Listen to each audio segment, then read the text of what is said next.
बिजनौर से आई है आज की सबसे बड़ी खबर। मुख्यमंत्री योगी आदित्यनाथ ने 1003 करोड़ रुपए की 76 विकास परियोजनाओं का लोकार्पण और शिलान्यास कर जिले को विकास की बड़ी सौगात दी है। आखिर क्या क्या मिला बिजनौर को और विपक्ष पर सीएम ने क्या बड़ा हमला बोला, आइए जानते हैं। बिजनौर के वर्धमान कॉलेज में आयोजित विशाल जनसभा में मुख्यमंत्री योगी आदित्यनाथ ने बटन दबाकर सड़क, पुल, स्वास्थ्य, शिक्षा, पेयजल और बुनियादी ढांचे से जुड़ी 76 परियोजनाओं का लोकार्पण और शिलान्यास किया। कार्यक्रम में जय श्री राम, भारत माता की जय और हर हर महादेव के नारों से पूरा पंडाल गूंज उठा। सीएम योगी ने बिजनौर को मां गंगा और महात्मा विदुर की पावन भूमि बताते हुए इसकी ऐतिहासिक और सांस्कृतिक विरासत को नमन किया। उन्होंने नगीना के विश्व प्रसिद्ध वुडक्राफ्ट की सराहना करते हुए कहा कि यहाँ के कारीगरों ने पूरी दुनिया में जिले का नाम रोशन किया है। विपक्ष पर तीखा हमला बोलते हुए मुख्यमंत्री ने कहा, जिन्हें विकास दिखाई नहीं देता उन्हें बिजनौर का चर्चित तेंदुआ दिखा दीजिए, शायद तब विकास नजर आ जाए।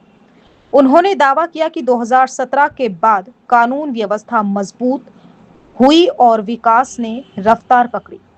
सीएम ने गंगा एक्सप्रेसवे को हरिद्वार तक बढ़ाने, बिजनौर में नर्सिंग कॉलेज खोलने, गंगा किसानों को बेहतर सुविधाएं देने और विस्थापित परिवारों के पुनर्वास की भी घोषणा की। ऐसी ही बड़ी और सटीक खबरों के लिए चैनल को सब्सक्राइब करें, वीडियो को लाइक करें और अपने विचार कमेंट में जरूर बताएं। आज शहर में समाचार के लिए बिजनौर से इरफान अंसारी की खास रिपोर्ट। हो सकता याद रखना, दाता किसानों ने मुझसे कहा था, ये हमारे जनप्रतिनिधि ओम कुमार हो, सुशांत हो, या फिर यहां पर हमारे अशोक राणा जी हो या अशोक कटारिया जी हो, इन सभी लोगों ने, चंदन चौहान जी हैं, जैन चौधरी जी हैं, इन लोगों ने मुझे प्रस्ताव दिया था गन्ना किसानों के गन्ना मूल्य का दाम बढ़ना चाहिए। मैंने कहा कितना चाहिए? इन्होंने कहा 400 तक हो जाता तो बहुत अच्छा रहता। हमने कहा चिंता मत करिए, 400 ही कर देंगे। बहनों और भाइयों, याद करिए 2017 के पहले 10-10 वर्षों तक गन्ना मूल्य का भुगतान नहीं होता था। कोई नई वैरायटी नहीं दी जाती थी, किसान परेशान था, नौजवान पलायन कर रहा था, व्यापारी भय के साए में जी रहा था। भय किस कदर था?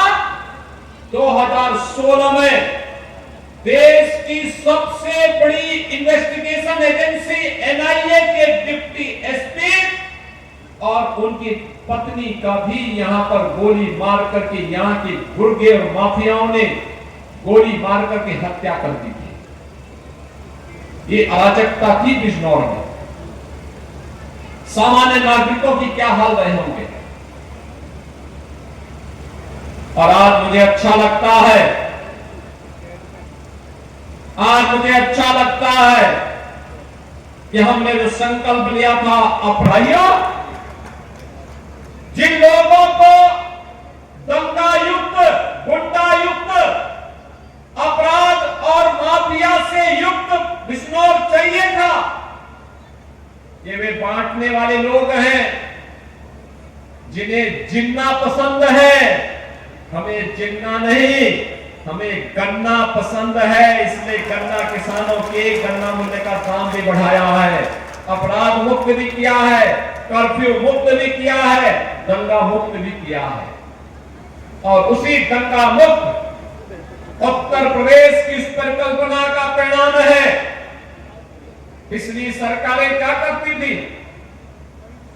वे कहती थी कि अपराध और अपराधियों पे नियंत्रण नहीं हो सकता, उपद्रव को वे नियंत्रित नहीं कर सकते थे, तो इसलिए वे कावड़ यात्रा पे रोक लगा देते थे, जन्माष्टमी के आयोजन पे रोक लगाते थे, श्री रामनवमी की शोभा यात्रा पे रोक लगाते थे, दुर्गा पूजा के पंडालों को रोक लगाते थे।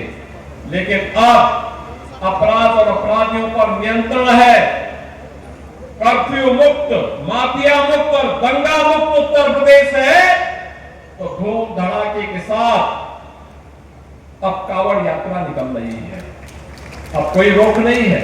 श्री कृष्ण जन्माष्टमी पे कोई रोक नहीं है, रामनवमी की शोभा यात्रा पे रोक नहीं है,